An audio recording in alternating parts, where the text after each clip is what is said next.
의학 용어에 악어 눈물 증후군이라는 게 있습니다.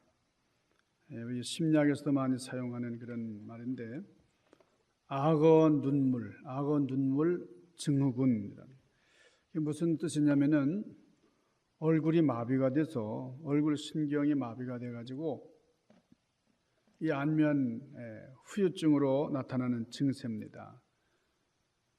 이게 환자들이 침을 삼킬 때 침샘이 있는데 그 침샘하고 눈물샘이 신경이 뒤얽혀 가지고 마치 악어가 먹이를 먹을 때에 침과 눈물을 함께 흘리는 것처럼 그렇게 증세가 나타나는 그런 상태, 그런 상황을 일컬어서 악어 눈물 증후군이다 이렇게 얘기를 합니다. 여러분, 악어 눈물 증후군이란 말을 많이 들어보셨죠? 좀 위선적인, 이렇게 실제 마음은 안 그런 것 같은데 막 그냥 눈물을 흘린다든지 슬퍼한다든지 할 때에 아유, 악어 눈물 증후군이다 그렇게 얘기를 하기도 하는데요. 이 악어는 코 안으로 내려 보내는 눈물관이 없어서 모든 눈물이 눈 밖으로 나온다는 거예요. 그러니까 이 악어가 먹이를 먹으려고 입을 척 벌리는 순간에 눈물샘이 자극을 받아가지고 눈물샘을 건드려서 이 먹이를 먹을 입을 쩍 벌리면 눈물이 주르르 이렇게 쏟아지는 겁니다. 악어 눈물 증후군이다 그렇게 얘기를 하는 거예요. 그러니까 악어가 무슨 자비의 동물처럼 생리학적으로 이렇게 눈물을 흘리는 건데 악어가 마음이 자비로워서 먹이를 먹고 난 다음에 슬퍼하는 줄 알고 그러는데 그런 게 아니고 이게 먹이를 먹을 때에 그 침샘과 눈물샘이 한꺼번에 이렇게 자극이 돼가지고 그런 것이다. 이 사실을 몰랐기 때문에 그 로마의 역사학자 플리비우스 요세푸스라고 하는 사람이 이 악어의 눈물을 이렇게 얘기를 했어요. 악어는 사람을 잡아먹긴 먹지만은 잡아먹은 다음에 참 마음이 괴로워서 참회의 눈물을 흘린다 이렇게 설명을 했어요. 근데 이 플라비우스의 이 해석은 틀린 겁니다. 몰랐기 때문에 그런 얘기를 하는 거예요. 이 악어의 눈물은 생리학적인 반응일 뿐입니다. 사람에게도 이 아픔을 느낄 때에 눈물이 납니다. 이물질에 들어갔을 때에 눈물이 나고요. 양파에 매운 냄새만 들어가도 이 눈물이 납니다. 이 눈물샘이 이렇게 자극에 민감해서 눈물이 이렇게 흐르는 거죠. 미국의 생화학자 W.H. 프레이라고 하는 분이 이런 얘기를 했어요. 사람은 이렇게 물리적으로 생리학적인 눈물이 있지만은 그러나 그 눈물보다도 감정에 의해서 흘리는 눈물, 희노애락에 의해서 흘리는 눈물에는 스트레스에 의해서 분비되는 부신피질 호르몬이라는 게 있어가지고 그게 함유되어 있기 때문에 눈물을 통해서 우리 몸 안에 있는 스트레스 물질이 밖으로 배설이 된다 하는 것을 실험을 통해서 입증을 했습니다. 그러니까 우리 몸 안에 있는 이 나쁜 스트레스 이런 물질들이 눈물 통해서 다 밖으로 나가는 거예요. 그러니까 울고 싶을 때 울면은 이게 그 슬픔의 물질들이 다 밖으로 나가는 거예요. 그러니까 울고 싶을 때 울어야 됩니다. 그러니까 체내 속에 울고 싶은데도 그것을 막 이렇게 잠재우고 또 억제하고 그러면은 스트레스가 점점 쌓여서 그게 병이 된다는 거예요. 그러니까 여러분 울고 싶으세요? 우세요. 넓은 데서 이렇게 마음껏 울 수가 있습니다. 누군가를 불쌍히 여겨서 마음이 참 안 됐어요. 그때 눈물이 납니다. 이게 참 귀한 눈물이라는 거예요. 같은 처지에 있는 사람을 보면서 공감을 하고 흘리는 눈물, 사랑 때문에 흘리는 눈물, 죄를 뉘우치면서 통곡하는 회개의 눈물, 이런 눈물을 통해서 우리 상한 마음이 씻겨지고 또 치유가 된다 하는 거예요. 그러니까 이 세상에서 최고의 언어가 눈물이에요. 그러니까 말하지 않아도 이 눈물이 다 말을 해주는 거예요. 눈물은 사랑의 진실입니다. 이 눈물을 통해서 저 사람이 이렇게 나를 사랑하는구나 알 수가 있어요. 아픔의 웅변이다 이렇게 있어요. 이야기할 수 없는 마음의 표현이요, 해석할 수 없는 해석, 이것이 바로 눈물입니다. 우리 예수님께서도 우셨어요. 우리 예수님이 눈물을 흘리면서 우셨어요. 근데 예수님께서 눈물을 흘리면서 우셨다는 것이 참 이해하기가 힘듭니다. 왜냐하면 전능하신 하나님의 아들이 우셨다? 그거 이상하잖아요. 사람이 왜 눈물을 흘립니까? 눈물을 흘리는 것은 무능하니까, 내가 부족하니까, 내가 연약하니까, 그래서 어쩔 수 없어서 드러내는 행동이 바로 울음이에요.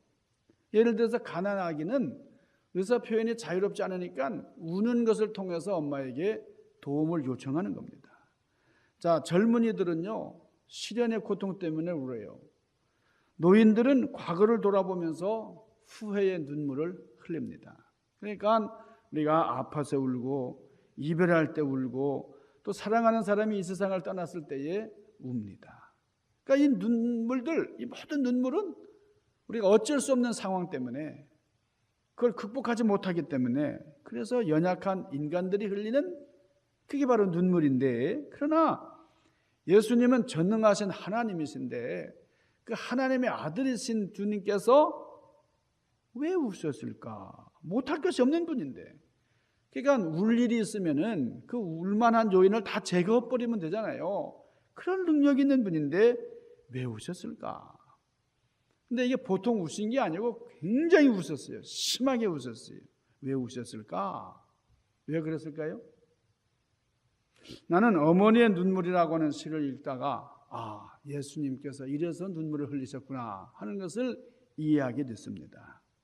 이 어머니의 눈물이라는 시 잠깐 소개해드리면은, 회초리를 들었지만은 차마 못 때리신다. 아픈 매보다 더 무서운 목소리보다 더 무서운 어머니의 눈물이 손등에 떨어진다. 어머니 굵은 눈물에 내가 젖는다. 이 어머니 눈물이라고 하는 이 시는 정둘이라고 하는 시인이 쓴 겁니다. 그러니까 어릴 때의 어머니가 나를 그렇게 사랑하셨는데, 그러니까 내가 잘못했을 때 때리려고 하시다가 울기만 하시는 거예요, 엄마가. 참, 이 눈물이라는 게 신비한 겁니다. 이 눈물의 관계는 신비한 관계예요. 우리 주님께서 우신 이유도 그렇습니다. 우리를 사랑하셔서 우신 거예요. 우리를 능력으로 구원하실 길을 다 열어주신 분이지만은, 그러나 우셨어요. 우실 필요가 없어요. 우리의 딱한 사정과 문제를 해결해 주시기만 하면 되는데, 그러나 문제 해결하시기 전에 우셨어요. 왜요? 사랑하시니까. 사랑하시기 때문에 우신 거예요. 여러분, 성경에 보면은 예수님께서 우셨다 하는 기록은 없어요. 그러나 우셨다는 기록이 있습니다. 죄인들 때문에 예수님이 우셨다 하는 기록도 발견할 수가 있는데, 예수님께서 공생의 기간 중에 3번 우셨어요. 3년의 공생애를 통해서 주님이 3번 울으셨다고 하는 기록이 있는데, 첫 번째는 요한복음 11장 35절에 나오는 나사로의 죽음을 보시고 눈물을 흘리시더라. 두 번째는 오늘 본문의 말씀이에요. 우리는 누가복음 우리 19장 오늘 41절 이하에 있는 말씀, 예수님께서 성을 보시고 우셨다 그랬어요. 그리고 다른 하나는 히브리서 5장 7절에 나옵니다만은 겟세마네 동산에서요. 그는 육체로 계실 때에 자기의 죽음을 능히 구원하실 이에게 심한 통곡과 눈물로 간구와 소원의 기도를 올렸고, 그의 경건하심으로 말미암아 들으심을 얻었느니라. 그러니까 간절하게 기도하시면서 통곡하셨다 그랬어요. 자, 우리 예수님께서 눈물을 흘리신 첫 번째 이야기가 요한복음 11장에 기록이 되어 있습니다. 우리 예수님께서는 종종 베다니에 있는 그 마리아, 마르다, 나사로 자매 형제의 집을 아주 찾아가셨는데, 그런데 그렇게 사랑하던 그 가족, 거기에 나사로가 죽었다고 하는 전가를 받으셨어요. 그런데 그 전가를 받으셨으면 바로 갔어야 되는데 좀 지체하셨다 그랬어요. 좀 늦게 가셨다 그랬어요.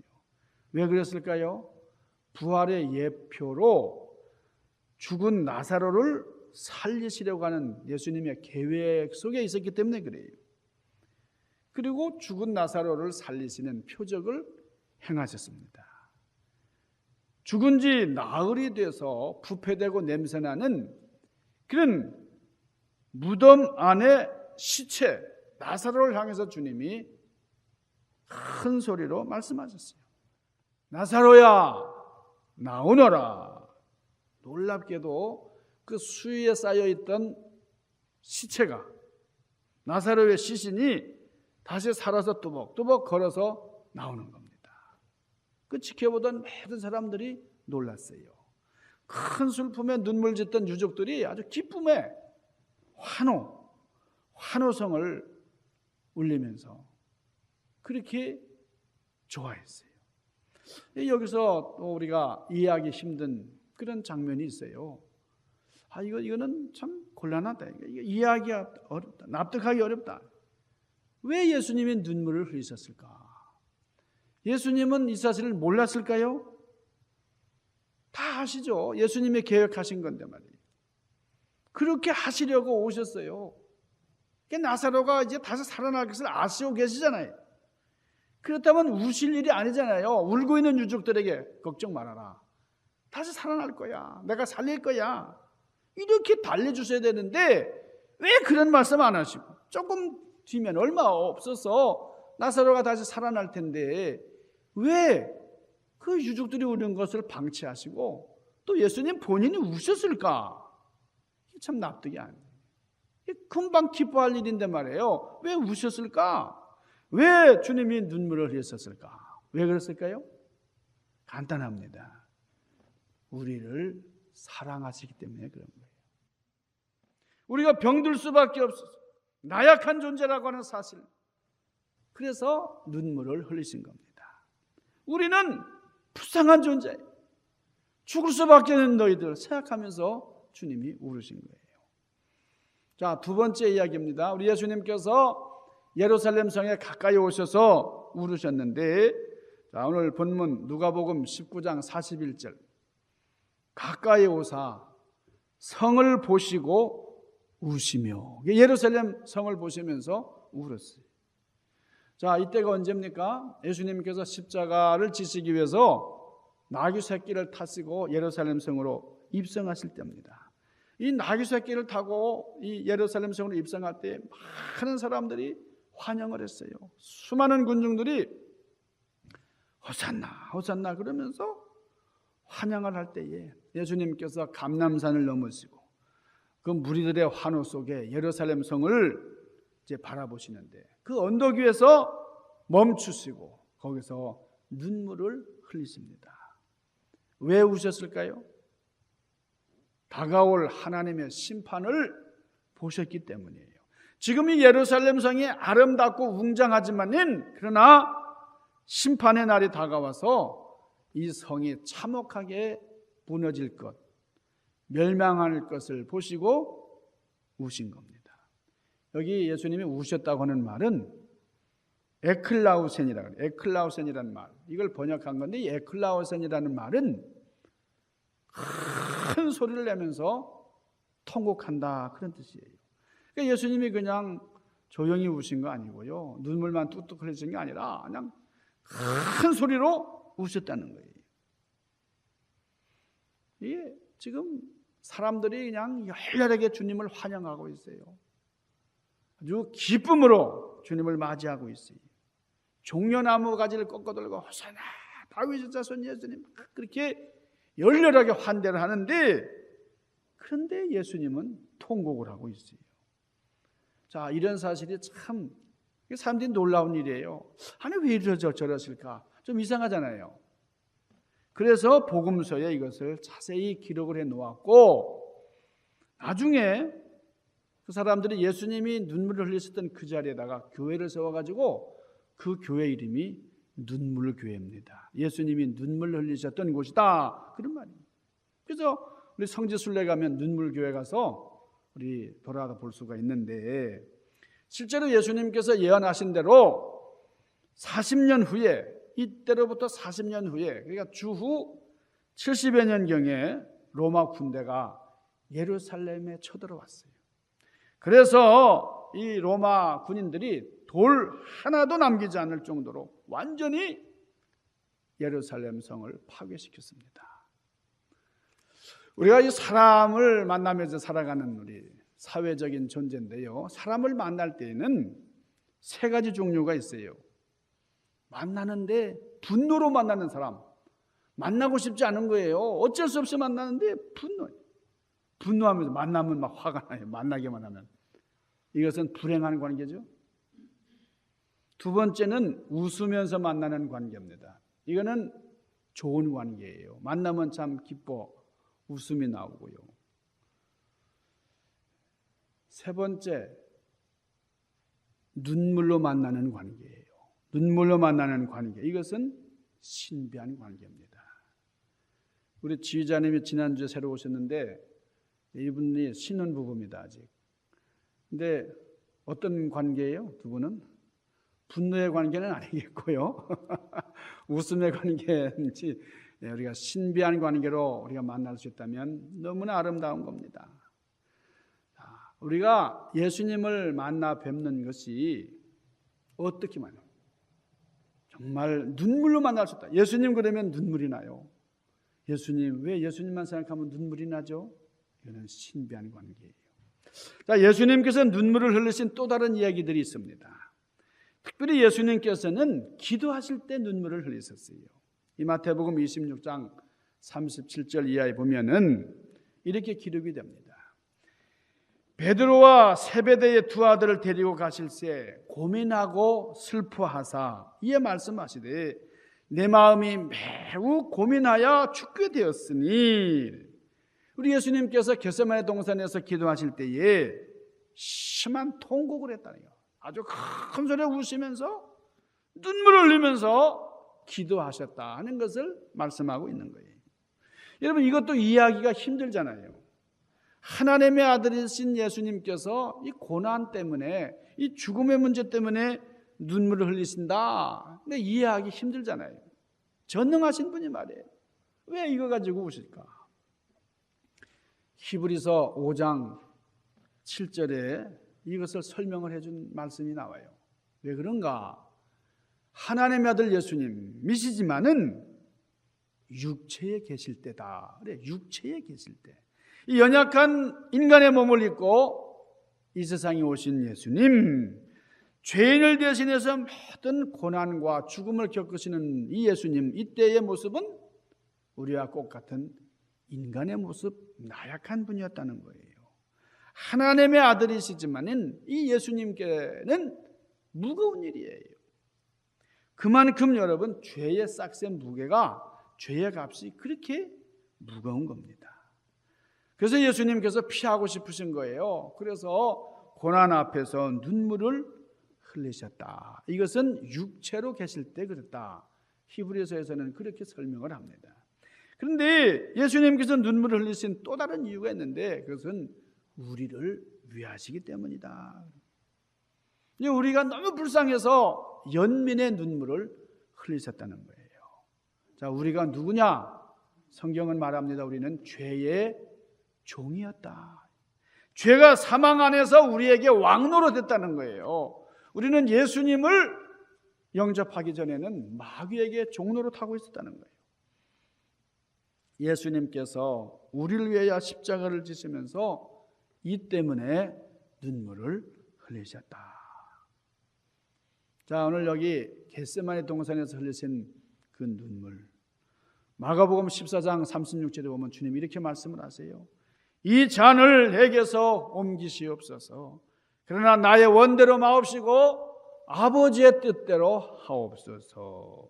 기도할 때에 여러분 땀방울이 핏방울로 바뀌어서 떨어졌다는 거예요. 얼마나 심하게 우셨으면, 얼마나 간절하게 기도하셨으면 눈물이 핏방울 되어서 떨어졌다. 주님께서는 나사로의 무덤에서는 조용히 울으셨어요. 그러나 예루살렘 성을 바라보시면서는 큰 소리로 우셨고, 겟세마네 동산에서는 아주 통곡을 하면서 우셨잖아요. 통곡을 하면서. 십자가 지고 가는 그 길목에서는 이렇게 말씀하셨어요. 예루살렘의 딸들아, 나를 위하여 울지 말고 너희를 위하여 울어라. 너희 자녀를 위하여 울어라. 그렇게 말씀하셨어요. 여러분, 주님을 위해서 눈물을 흘리실 수 있기를 바랍니다. 어떤 장로님의 아들 형제가요, 저 사우스에서 LA 저 남쪽에서 가게를 하나 하고 있었는데 그 장사가 잘 돼요. 근데 주일날 장사가 잘 되니까 주일날 문을 닫지 않고, 이 장로님이 그렇게 교회 가자고 그러는데 이 두 아들 형제가 말을 안 듣고 그냥 오픈해가지고 장사를 합니다. 근데 어느 날 갑자기 강도가 들어왔어요. 강도가 들어왔는데 엎드려! 그러니까 그냥 답작 엎드려요. 저 구석으로 가! 저 구석으로 기어가는 거예요. 벌벌 기어서 금고 쪽으로 갑니다. 문 열어! 금고 문 열어! 그러니까 금고문을 활짝 열면서 다 가져가도 좋습니다. 다 가져가도 좋습니다. 목숨만 살려주세요. 그랬다는 거예요. 이 강도가 금고문이 열리니까 돈을 다 후벼가지고, 그래서 가게에 있는 물건들, 돈 되는 것도 다 후벼서 자루에 담고 가는데 공중에다 총을 빵 하고 쏘면서 이제 떠나갔어요. 두 형제가 무릎을 꿇고 이런 책망을 듣습니다. 너 강도에게 목숨만 살려주시면 다 가져가도 좋다 그랬지? 이 아버지가 화가 나가지고 이 아들들에게, 네가 언제 목숨을 살려주신 하나님 앞에는 한 번이라도 감사하면서 나의 목숨을 살려주신 하나님 감사합니다, 그러면서 하나님께 바쳐본 적이 있느냐? 너 강도 하나님을 잘 섬겼네. 강도 하나님한테 헌금 잘했네. 너 지금까지 강도 하나님 잘 모시고 살았구나. 여러분, 오늘 주님께서 예루살렘 성을 향하여 우시고 이어서 뭐 하셨어요? 성전으로 가셔서 뭐 하셨습니까? 성전을 청소하셨다, 정화시키셨다는 거예요. 장사하는 사람들을 성전에서 쫓아내셨다는 사실을 기억할 수 있기를 바랍니다. 여러분, 우리의 심령이 강도 만나서 평화를 잃어버리고 비참하게 되었다 그러면 이 성전된 우리 마음을 깨끗하게 청소해야 된다는 거예요. 여러분, 내 심령이 무엇으로 짓밟혔습니까? 무엇으로 우글거리고 있어요? 우리 마음속에. 우리 가정에도 주님의 음성은 사라지고 짐승들이 우글거리는 소리가 들리지 않는가? 주님께서 이 집은 어떤 집이라고요? 만민이 기도하는 집이다 그랬어요. 여러분이 기도하는 관계, 그런데 기도할 때에 눈물로 간구하는 그런 관계가 신비한 관계다. 이런 관계를 주님이 원하시는 거예요. 하나님께서 우리에게 원하시는 관계는 눈물의 관계입니다. 여러분, 최고의 은혜가 뭐예요? 이게 하나님의 눈물이에요. 하나님께서 우리를 통해서 받으시기를 가장 원하시는 것이 우리의 눈물이에요. 여러분, 우리가 부모님으로부터 받은 은혜가 뭐예요? 우리가 부모님으로부터 받은 큰 은혜는 나를 울려주시는 은혜입니다. 저는요, 어머니 생각만 해도 눈물이 나요. 여러분, 어머님이 너무 고마워서요, 그분 사랑 생각하면 눈물이 나는 거예요. 그 눈물로 고백할 때에 나는 효자가 되는 거예요. 여러분, 예수님의 일생은 우리로 하여금 울게 하는 은혜입니다. 그런 인생이에요. 우리를 울리기 위하여 예수님이 오셨어요. 예수님은 우리를 울리기 위하여 십자가에서 죽으신 거예요. 여러분, 주님을 향해서 눈물 한 번 흘려본 적이 없다. 은혜 받아서 나는 눈물 흘린 적이 없다. 그렇다면 여러분, 주여 눈물을 주시옵소서. 주님 생각하면 눈물 나게. 여러분, 가장 고귀한 눈물은 하나님을 향해서 쌓는 눈물이에요. 이것은 하나님이 주시는 신비한 눈물이에요. 그 눈물을 주님이 기다리고 계십니다. 우리가 주님으로부터 받아야 할 은혜는 주님께서 울려주시는 눈물을 받는 것이고, 우리가 주님의 은혜에 대한 고백으로 해야 될 것은 우리의 눈물을 담아서 주님께 드리는 겁니다. 이런 눈물의 기도를 드리면서 주님과 신비한 관계를 이루는 그런 여러분들 되시기를 주님의 이름으로 간절히 축원합니다.